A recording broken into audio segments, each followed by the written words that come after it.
اینجا عراق است.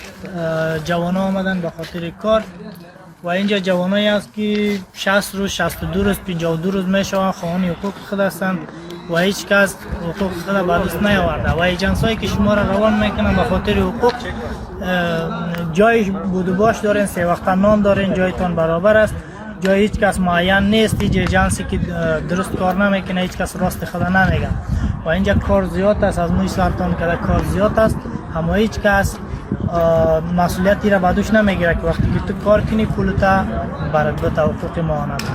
26 روز میشه بیادر رقم در نمی شرکت کار میکنه، نه یک تک تومانی نگرفتم. جای ما تقریبا $1100 شده. الله نمی 420 نمی تو پیسه مردم هم میگیرن با واند و چل و فریب بیدر متو گپای چرب میزنن که والا این رقم از جای برابر است، نان برابر است، ماش برابر است، کلگش دروغ است، فریب است.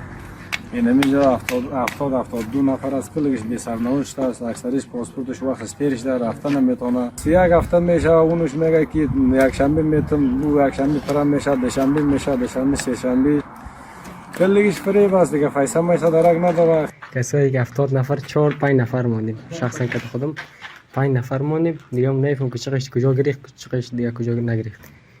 این هم روزوار ما کس از مزار حرکت کردن، گفته که حالا کار فلان بسمادن است، ویزه ما خلاص شده.